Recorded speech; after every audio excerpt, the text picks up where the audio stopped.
ini orang cukup berbahaya karena waktu dulu Indonesia cuma 2 orang yang melakukan state sponsor terorisme, Pak Harto dan Pak Murdani. Jadi dia mengawasi saya, istilahnya. Dan saya waktu itu kan tidak bisa, ya karena itu kedekatan kita sama dunia shadow yang saya bilang itu karena beliaulah yang mengajari langsung. Dan hari pertama saya ingat ditanya karena ya, apa tugas intelijen? Gitu, saya bilang. Di akademi kita bilang bahwa intelijen adalah first line of defense. Jadi first line of defense ini pertahanan garda terdepan dari sebuah pertahanan itu adalah intelijen. Nah, first line karena itu intelijennya itu harus mengendusnya tajam. Kita bukan intelijen, ada 6 fungsi intelijen, salah satunya spy, salah satunya mata-mata. Jadi kita bedain gitu ya. Kemudian saya bilang first line of defense, di mana garda terdepan sebuah pertahanan adalah intelijen. Jadi intelijen itu ibaratnya anjing tuh herder, buas, tajam, bengis. Bahkan sebelum bergerak pun, karena dunia pertahanan adalah eradicate threat. Ini harus dicatat nih, ini sebagai pelajaran aja bahwa tugas pertahanan, tugas militer adalah eradicate threat, meniadakan ancaman. Tugas polisi adalah mempidanakan ancaman. Jadi kalau perlu belum ada ancaman sudah hilang. Itu di intelijen. Gitu ya, belum ada ancaman. Jadi ini cenderung cenderung ada threat atau ancaman sudah dihilangkan dulu. Karena itu kesannya melanggar HAM, kesannya. Nah, Barat untuk membuat kita tidak canggih dianggap hak asasi manusia itu tinggi. Padahal pertanyaan sederhana nih, saya tanya sahabat semua nih, saya tanya ke Mas Helmi, saya tanya, tinggian mana human right sama nation right? Nation right sih. Selesai. The end of discussion. Dan itulah Pak Murdani pesan ke saya, nation right lebih tinggi, yang membuat ini Indonesia ini intact, Indonesia ini utuh, Indonesia ini ke depan menjadi bertahan 1000 tahun karena nation right di atas human right, gitu. Nah, sekarang human right memang lagi didengung-dengungkan, kita harus meet halfway, bener nggak? Ini harus turun, ini harus naik, gitu loh. Nah, inilah kita pentingnya mengedukasi, karena itu saya punya master knowledge agak berbeda nih. Itu saya terus deliver karena jadi, itu Mas Wowi itu memang tahunya terlalu banyak gitu ya. Dia ngerti terorisme, bahkan sebelum-sebelumnya dia lebih dikenal di TV itu kan kalau ada terorisme gitu dipanggil gitu ya untuk minta pendapat. Tiba-tiba dia menjelma menjadi YouTuber yang gila, jutaan follower, ya punya masa juga gitu. Jadi dia punya apa ya, binaan para pengusaha. Saya kemarin diundang waktu kita bikin CEO Mastermind. Waduh, ini orang kayak nabi gitu, apapun yang dia katakan itu, wah, diterjemahkan gitu. Apa namanya, MMBC ya, Pak? Iya. Ada 4.700 alumni MMBC yang saya MMBC itu Millionaire Mindset Bootcamp. Jadi, dan itu fanatik ya, Pak? Fanatik sekali, karena kan kita tuh merasa bahwa kita tuh pengen bersama-sama orang selected person. Jadi gini, kenapa harganya harus 7 juta, 6 juta, 8 juta dan gitu mahal ya? Mahal sekali. Karena kita memang ingin mereka yang berkumpul adalah mereka yang mau sacrifice. Jadi dalam bisnis itu, dalam investasi itu bukan how much money you can get, tapi how much money you willing to sacrifice. Kalau mereka cuma berani sacrifice-nya 100.000 ya dapatnya 100.000, apalagi mereka yang moderat, modal dempul urat gitu ya. Yang cuman gratis dong, kenapa, ini kan ilmu gitu. Ya lu dapat yang gratis juga, lu nggak dapat ini. Tapi kalau dengan yang 8 juta lu sacrifice, Anda akan mau dapat the most. Nah, dengan 300 orang ketemu bareng yang masing-masing mau sacrifice 8 juta, terus mereka 3 hari 3 malam ngumpul bareng. Habis itu bisnisnya ribuan dan berapa kali itu menjadi power jadi gitu. Saya ngalamin, saya diajak oleh Mas Wowi, kemarin kita bikin bulan Maret ya? Maret itu kita bikin CEO Mastermind. Fee-nya, investasinya 14 juta. Ya ikut 100 orang. Gila. Dan disyaratkan omzet minimal 5 miliar. Saya gila tuh, ada satu orang ketemu, bapak-bapak, omzetnya berapa Mas? 1,4 triliun. Iya betul. Ikut. Dan fanatik, nggak pernah komplain, nggak pernah ngomong kemahalan gitu. Dan malah waktu itu kita mau bikin kelas lagi tentang how to do the pitching gitu. Ya, komunikasi. Itu langsung penuh tuh ya. Nah, ini pitching itu penting sekali karena bagi teman-teman pebisnis, kita tahu dari 1.000 orang hanya 17 orang di Indonesia yang pebisnis. Tapi pebisnis kita ini kita pengen scale up. Betul. Iya kan, kita pengen scale up. Nah, kelemahan yang paling kita berdua kita udah mereview dan nanti teman-teman nanti kita pengen contribute ke teman-teman adalah kelemahannya adalah di pitching. Karena pitching itu harusnya dengan kurang dari 5 menit investor udah dapat aha momennya.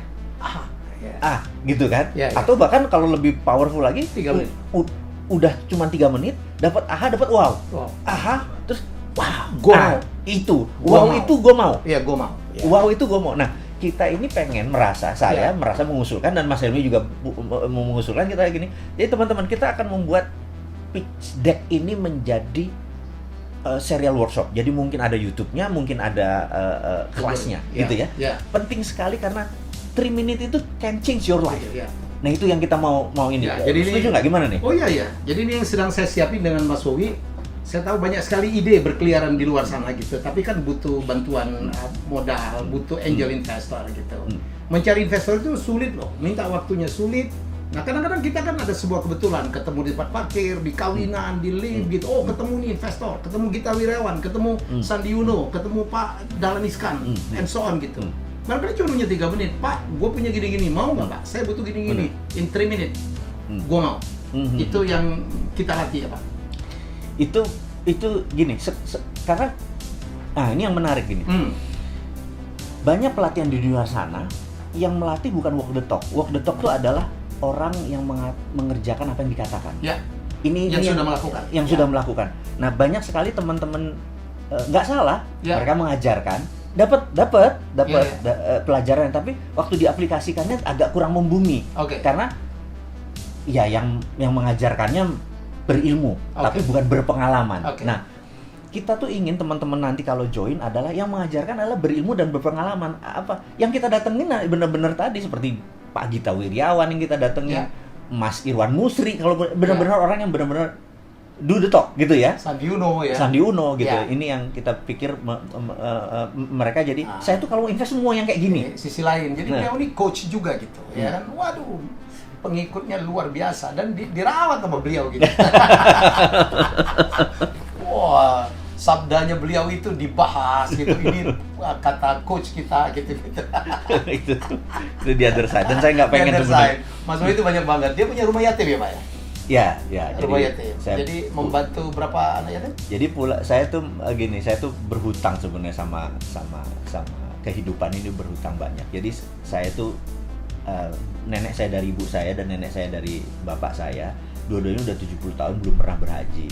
Saya memutuskan waktu tahun 96 Haji Akbar waktu itu, saya memutuskan menghajikan mereka semua. Jadi dalam haji saya itu, saya memang tidak terpikir untuk melaksanakan haji buat saya, karena mau tawaf, mau itu segala macam, mbah saya pasti kerepotan. Jadi saya lebih nolong ke mereka lah. Saya cuma yang fardu-fardunya aja gitu ya. Nah, puncaknya adalah waktu lempar jumroh.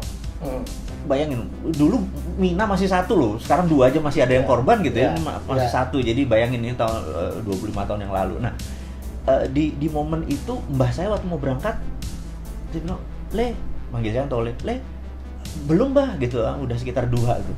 Terus saya gelisah karena mbah saya mau lempar jumroh gitu, 72 tahun bayangin. Terus saya baca Quran, tapi terjemahan. Biasa kan kita nih wudunya kurang ini. Jadi nggak Arab yang itu belum canggih. Saya baca surat Al-Kahfi, itu cerita tentang Nabi Musa ketemu sama Nabi Khidir, terus Nabi Musa belajar sama Nabi Khidir. Terus intinya Nabi Musa gagal karena banyak nanya gitu kan, padahal syaratnya nggak boleh nanya. Nah, akhirnya dibuka sebuah rahasia sama Nabi Khidir, kenapa harus memperbaiki rumah yang Nabi Khidir bilang itu milik anak yatim, dan dia anak yatim itu ada harta. Sambil stabilo, anak yatim ada harta. Saya stabilo uruk-uruk gini. Ini menarik nih. Ini kan password versi saya ya. Versi saya beragama, saya bukan orang pintar. Walaupun yang pesantren kan mbah-mbah saya yang ngajari saya, ini password nih. Saya nggak usah analisa lagi, nggak usah pakai arti-arti. Saya pikir, oke. Terus saya kaul. Saya tuh punya 11 toko namanya Mirah gitu ya. Toko swalayan, dulu kan tokonya belum swalayan, dulu toko kelontong tuh kan harus ada yang nunggu, mau beli apa, kayak kongkoh lah, mau beli apa, harus kita layani. Toko swalayan masih nggak ada, kita mungkin pertama yang punya 11 gitu ya.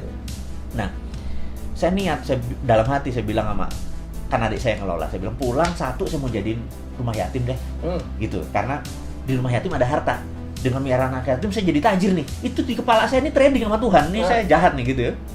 Kemudian, udah itu saya taruh, terus saya lihat kok agak sepi, saya bilang, "Bah, bismillah yuk, berdua berangkat." Saya gandeng mereka berdua.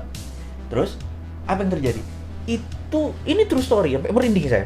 itu di apa, kan ada lingkarnya jumroh itu Aqobah itu kan ada ini bahasa itu sampai nempel Bismillah Allahu Akbar, jadi cengkling saya bilang kok kosong ya gitu.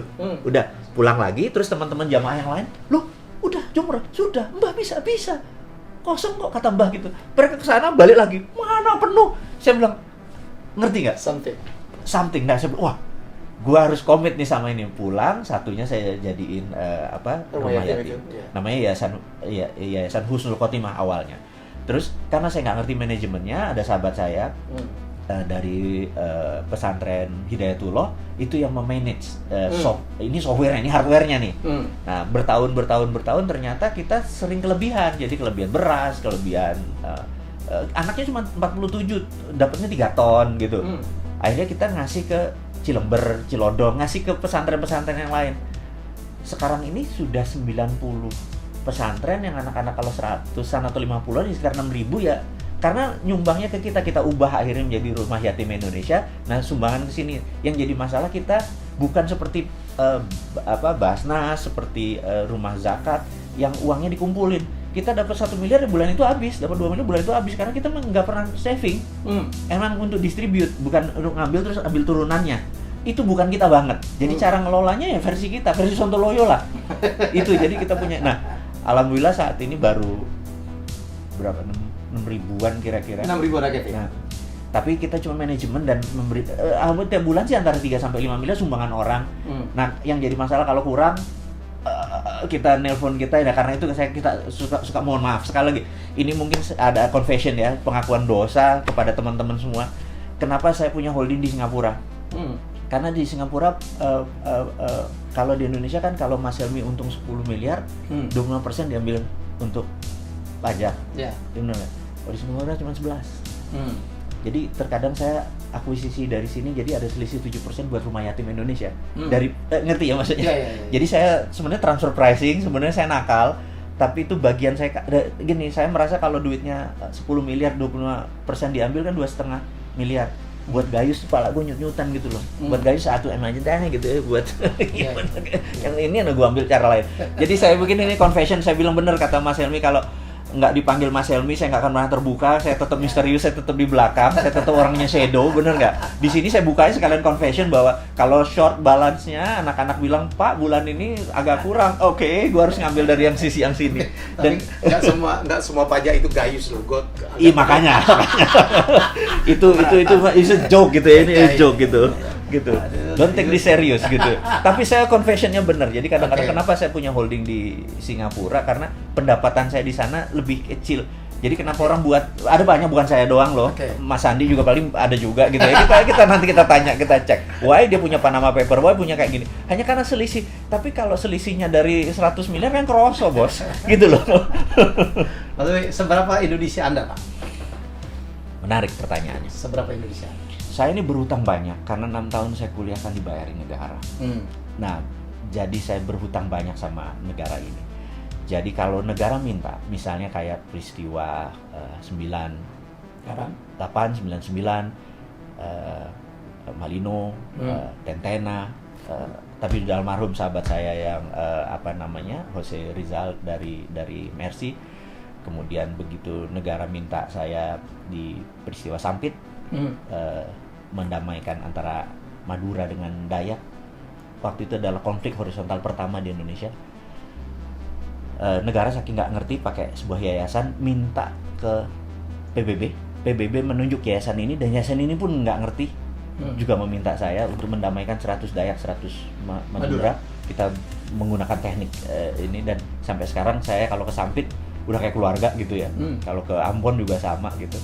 Dan kalau negara minta di 2004 di mana 26 Desember tsunami, besoknya itu saya sudah di Muara Boh gitu ya. Udah 3 bulan. Nah, ini ada sahabat saya yang sekarang ini udah bintang 2 nih, waktu dulu masih mayor gitu ya. Nah, yang brother nikahin jangan disebut namanya, nanti jualan dia. Oh iya. Karena itu ada terbukti buat 3 bulan kita di sana, kita nggak tahu dia pangkatnya apa, kita kok contribute gitu ya. Nanti teman-teman bisa kesaksian. Saya jadi MC nikahin, bukan saya nikahin. Iya, oke. Saya nikahin itu lain, beda Pak. Gitu ya. Nah, ini kalau negara minta gitu ya, saya pasti pro bono. Jadi apapun yang Anda lakukan sebenarnya memberikan masukan, ya. Saya tidak menyebutnya kritik, itu adalah tanda lambang cinta Anda kepada Indonesia. Betul, betul. Jadi gini, saya itu merasa ini versi saya, tapi mungkin saya kebablasan mencintai Indonesianya. Saya tuh merasa begini, bahwa saya tuh agak miris begitu negara tuh berhutang. Ya. Maksudnya, kok ngono sih gitu ya? Ya. Dalam bisnis pun kalau bisa equity call kan? Ya.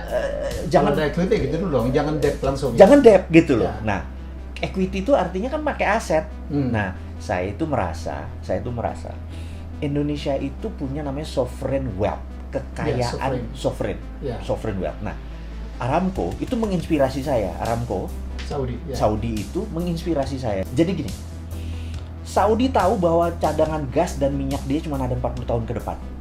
Dan sekali dibuka itu nggak bisa ditutup. Oke. Jadi mereka harus keluarin terus. Ini kejadian kenapa harganya murah ya. Nanti saya angkat sampai sana. Apa yang terjadi kalau minyak ini habis? Sementara Saudi ingin 1000 tahun lagi masih ada. Gitu ya. Pelajaran kedua, ada negara yang namanya Nauru. Nauru itu penghasil P2O5, fosfat yang dari kotoran burung ya? Kotoran burung. Ya. Dan brother kita satu adalah embassy-nya di sana. Ya. Special envoy. For Nauru. Tanya beliau, itu kalau kita mendarat di sana, itu mendarat di jalan tol. Berhenti dulu jalan tol mendarat begini. Dulu negara itu sangat kaya. Ya. Bahkan toilet papernya mungkin pakai US dollar. Tapi sekarang negaranya bangkrut karena P2O5-nya sudah habis. Nah, Saudi nggak mau Saudi nggak mau cadangannya habis terus negaranya. Dia melakukan, kalau di dalam corporate itu namanya corporate action-nya berubah. Berubah dari A menjadi B. Di dalam kayak gini, dalam corona ini kita bisa merubah corporate action untuk survival kan. Nah, dia melakukan country-nya country-nya berubah. Yang tadinya petrodolar, jual petrol dapat dolar, dia forward. Dia hitung nilainya 3.000 triliun dolar. Di forward. Di forward itu artinya sekian persennya diambil di muka. Dia ubah country action-nya menjadi service country. Karena dia tahu tamu Allah sampai akhir zaman ada. Dia mau ubah itu menjadi income dia nanti. Di forward diambil. Nah, itu namanya sovereign wealth fund.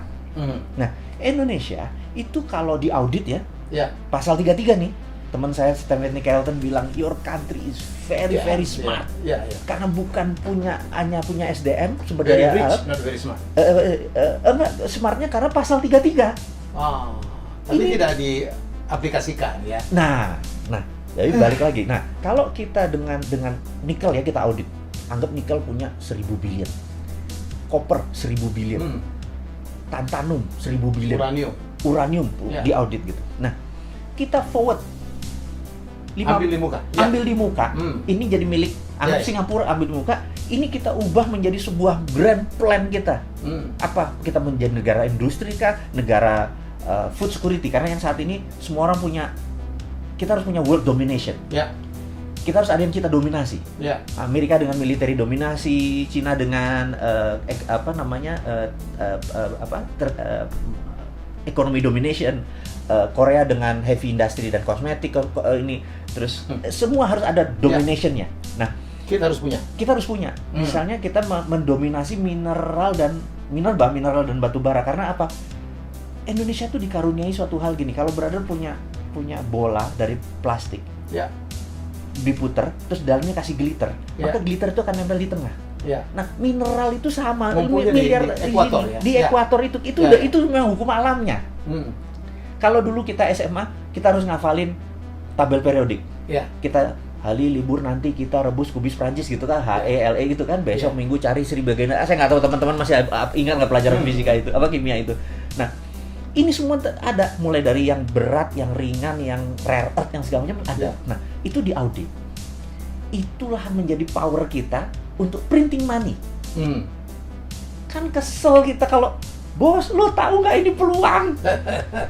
Bener nggak? Sesederhana itu. Dan lo punya power. Gue nggak punya power. Gue cuma bisa ngomong-ngomong aja di sosial media. Makanya saya challenge. Semoga ada yang mendengar, Pak. Iya. Saya pikir ada yang mendengar, Pak. Harus. Nah, kalau ini dengan sosial media nanti kita ini adalah ini saya mudah-mudahan kedenger vibrasi saya. Saya bukan mau kaya. Dari situ saya bukan mau jabatan politik. Saya bukan public servant, bukan gue banget melayani orang itu, bener. Brother tahu kita udah lama. Saya bukan. Jadi bayangin kalau Pak Jokowi, gue nggak bisa kayak dia. Pak Jokowi ya, kalau ketemu 10 orang nggak pakai sepatu, Pak Jokowi bisa copot sepatu menjadi sederajat. Lu nggak bisa? Sih nggak bisa. Ada 10 orang nggak pakai sepatu, gue nggak bakal copot sepatu gue mendingan beliin 10 dia sepatu supaya kita sama juga. Tapi gue nggak mungkin turun. Kan saya nggak ada humble-humblenya. Gimana gue bisa jadi presiden? Dia bilang nggak mungkin. Tapi konsep kita ambil. Siapa aja boleh terima. Nah, kegergetan saya ini adalah kalau nggak denger, akhirnya saya menggunakan kalimat yang agak nyinyir karena supaya nengok. Jadi kan kadang-kadang dan Anda tahu bagaimana melakukannya. Wah, suara Anda itu Pak di narasi video itu sinis. Nah, ini menarik nih. Nah, teman-teman, ini saya mau cerita. Ini gurunya, ini gurunya. Ini gini. Misalnya teks itu teman-teman yang buat, saya ada tim yang buat, saya harus marah. Padahal saya kan orangnya happy, saya nggak ada masalah sama kehidupan ini, bener nggak? Gue nggak ada masalah utang, gue ada masalah ini, rekening gue oke aja gitu loh, happy aja. Terus saya harus marah gitu. Ini teman-teman, ini note-nya, ini beliau yang ngajarin.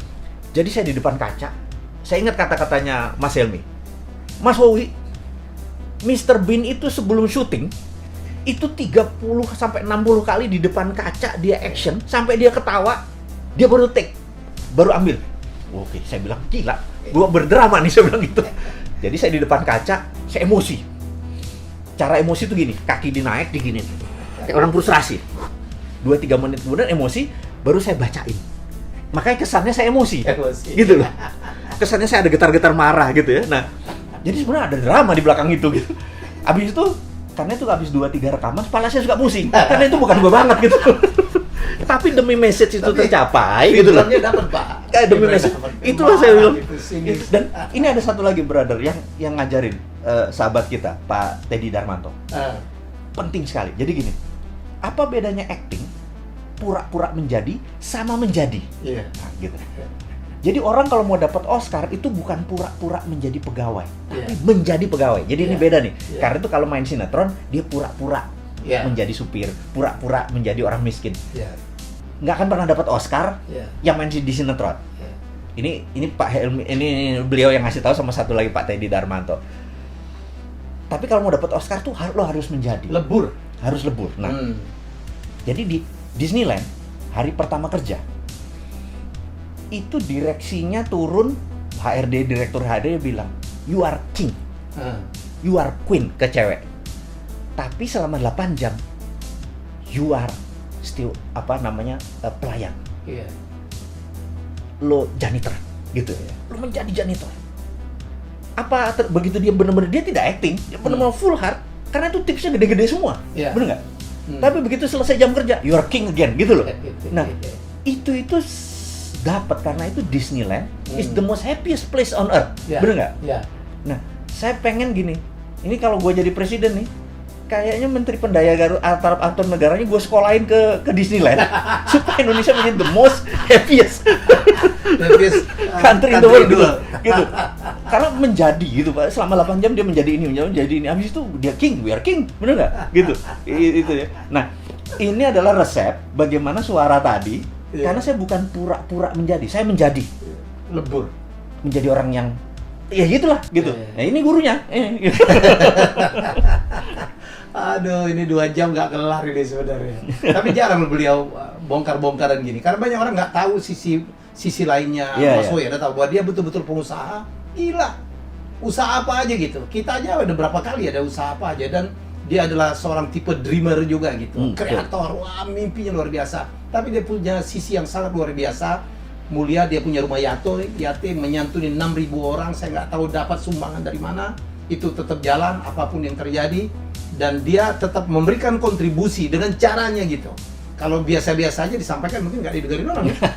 Dia punya pengikut 4.700 gitu yang sangat fanatik. Orang-orang sukses, orang-orang hebat.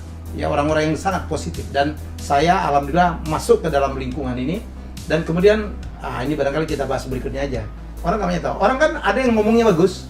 Ya tapi perbuatannya tidak mendukung. Beliau ini sama nih, walk the talk. Walk the talk aja udah salah. Walk the talk itu adalah orang yang menjalankan apa yang dia sampaikan. Beliau orang itu, tapi beliau ada bonus satu lagi. Nyari walk the talk aja susah. Beliau adalah seorang penulis yang baik. Ada penulis nggak bisa menyampaikan, ada orang menyampaikan bagus, dia penulis yang baik, termasuk nulis novel. Wah, saya baca itu, gila. Saya bilang teman saya satu di tulisannya lebih bagus dari saya tentang apa Ferrari yang dicuri itu ya. Grand Theft Ferrari. Grand Theft Ferrari. Ferrari. Itu Ya. cerita nyata nggak sih? Cerita nyata yang didramatis. Jadi ceritanya itu true story. Jadi sahabat saya dulu namanya I sebenarnya, dia suatu hari dapat, bapaknya adalah titik-titik pajak. Jadi zaman tahun 80-an jangan tanya kalau ini kan belum seketat sekarang ya. Dia tuh sekolah dibayari oleh orang tuanya, dikasih 150.000 untuk 4 tahun, dolar artinya ditaruh di muka. Nah, dia spending ini untuk barang-barang mewah, termasuk Ferrari tadi. Suatu hari saya nggak kenal dia. Sekarang saya nanti bawa kenal ini lo orangnya gitu ya. Sekarang ini my partner in crime gitu ya. Ini true story. Nah, terus saya dari dulu memang di San Francisco di Amerika, karena ikut Permias tuh anak-anak bilang, lu kalau ada problem orang ini aja. Ini orang ini problem solver. Ini problem solvernya dalam arti nakal. Ini saya kasih contoh sebelum dia nih. Nah, problem solvernya misalnya gini. Suatu hari saya kedatangan satu anak Cina gitu ya. Saya kalau ngomong bener, karena memang rasnya Cina dan orangnya, tapi dia sahabat saya, dia pemilik bank. Dia datang bilang, iya gue tahu, lu ngapain di sini? Bokap gue belum ngirim duit. Terus lu mau minjem gue duit? Minjem gue duit? Enggak sih, katanya kalau sama lu ada ide. Gimana? Pacar gue di Oregon, ulang tahun.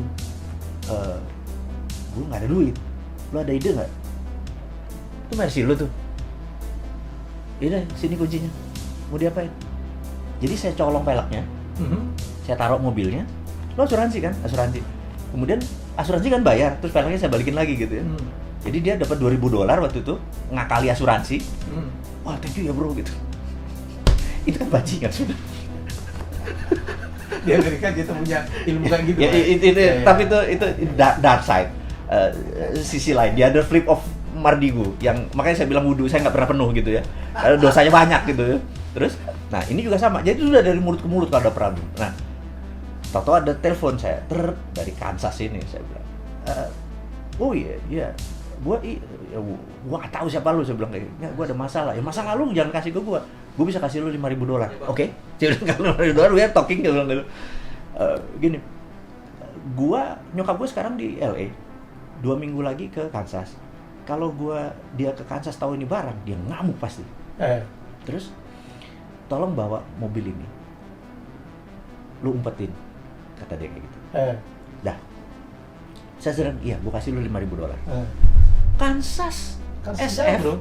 Itu kan 4 negara, 4 time zone kan? Amerika kan hampir 6 kan? Ini 3 time zone gitu. Wah, 2 hari 2 malam nih. Iya, 2 hari 2 malam nih, gitu ya. Terus itu November lagi. Waduh. Udah mau musim dingin kan? 5,000 kurang kali, tapi gue tambah di tengah-tengah gitu. Oke. Saya panggil teman saya si B ini, bro, join apa? Bebelah yuk kita. Oke. Cuman jadi naik pesawat dibayarin sampai sana, itulah ketemu dia. Bilang, ini kunci, ini fulus, jalan ke Red Ferrari Testarossa gitu ya. Oh, jalan. Kita ada poin ketemu di Tacoma, saya lupa nama daerahnya. Tacoma ya. 2 jam kira-kira dari Kansas. Kita pakai poin, kling, telepon. Bos, gue udah di sini, gitu, ngabarin. Oh, oke. Klik pas telepon,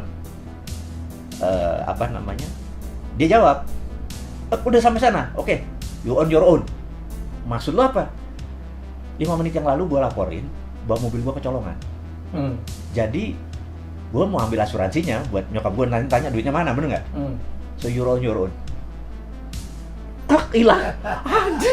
Gila, kita bawa stolen car. Dan itu belum ada dalam cerita Amerika tahun 88 mencuri mobil mewah. Kansas loh ini. Bener nggak? Kita bilang, gila bro, nanti dikejar pakai chopper kita kan. Jadi kita bawa stolen, jadi kita dipaksa jadi penjahat. Self defense kita. Teman saya si B bilang, wah gila, ini harus kita ngapain? I don't know. Terus begitu kita mau jalan, kita tadinya mau terus Boulder ke Dallas, Colorado, terus ambil Utah. Tetap kebaca nih. Kan orang kalau stolen dari tengah, ini Midwest ini. Itu kalau nggak ke Miami, ke California. Iya. Ini kebaca banget gitu loh. Tapi ini tahun 88, nggak kayak sekarang gitu ya. What do we do? Akhirnya kita ke utara ambil, ke Wyoming. Nah, kan utara, Montana, Wyoming. Sepi dong, Bob. Redneck semua, kita Asia, pakai Ferrari, lu bayangin gitu. Nah itu cerita. Nah itu cerita basicnya. Kemudian kita kasih drama karena setiap jalan tapi ini true story. Setiap jalan Benny selalu nelpon. Saya bilang, lu nelpon siapa sih? Dia ini lover boy. Lover boy itu maksudnya doyan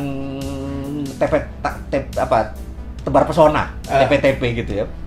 Ya sudah, saya jalan terus, wah ada cewek satu Manado, cakep gini segala macam, gue ngincer dia nelfon, asal mendarat nelfon. Namanya cowok lagi lagi TP begitu, bocor kan. Lu gila lu, ada orang tahu satu lagi mengenai ini, bener nggak? Ya gitu. Nah, yang menarik, saya lompatin ceritanya. Yang menarik adalah kita suatu hari sudah short semuanya, kita perlu partner in crime another. Kita putuskan ini datengin aja deh, bener nggak? Waktu itu kita di Utah. Begitu dia datang, gua shock. Karena dia mantan gua. Yang kita harus putus. Ini real story atau ini real story? Mantan gua yang putus karena beda agama. Dia Manado Kristen, kita beda agama. Dan kita nggak bisa bilang bahwa kita kenal dong. Gak enak sama Benny. Lo tau dramanya gimana dong, nahan masih cinta karena putusnya karena putus dipaksa. Putusnya menarik, jadi baru pacaran ini di rumahnya. Ini saya ceritain, ini kurang ajar nih dipanggil ini. Gue jadi open up something gitu ya. Jadi ada satu momen di mana udah deket. Terus saya mau datang ke ngapel lah ceritanya, si tante keluar. Apa kabar? Nah, itu terus baik tante gitu. Duduk, Pak. Dia lagi mandi gitu. Setengah jam nggak keluar, saya bilang. Terus dia keluar. Sebentar ya. Ini ada Kartini. Ini bagus dia, mama papa gitu. Dimasuk lagi ke dalam. Saya baca mama papa. Saya sampai habis itu. Dia keluar lagi. Gimana? Udah baca mama papa? Apa? Itu ceritanya adalah tentang suami istri menikah 25 tahun. Happy tapi tanpa cinta karena dijodohin, tapi bahagia gitu. Singkat cerita, dia keluar lagi. Kamu ngerti ceritanya? Ya ngerti tante. Tante cuma mau bilang, kalau ada cinta tanpa perkawinan, pasti ada perkawinan tanpa cinta gitu ya. Jadi kamu ngerti dong maksud tante. Jadi halus banget ya. Oke. Nah, itu ketemu lagi, bener nggak? Yeah. Itu ketemu lagi dalam waktu periode yang sangat dekat gitu, ketemu lagi gitu. Inilah membuat ini jadi komedi romance thrill.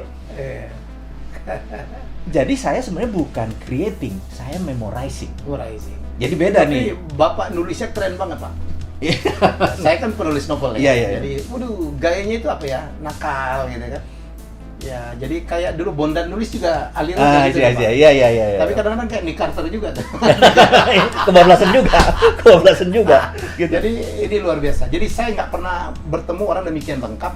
Dia melakukan apa yang dikatakannya dan menulisnya sama hebatnya. Ya, saya berharap Grand Theft Ferrari atau Ferrari curian itu segera menjadi film ya Pak ya. Pengen jadi film. Kita bikin Netflix aja Pak. Why not gitu? Itu jadi challenge. Saya kepikiran tadinya mau tahun ini ada sama mimpi saya dengan Mas Wowi berikutnya adalah kita akan bikin trip. Ya saya nggak tahu. Ini saya ucapkan terus supaya ini bisa dikabulkan. Kita akan buat tour dari tour Route 66. Saya bukunya udah lengkap semua. Jadi kita akan tour dari Chicago to LA. Kita drive, kita berhenti, kita bikin film, kita bikin cerita. Thank you Mas Wowi. Thank you. Sayang, thank you. Luar biasa.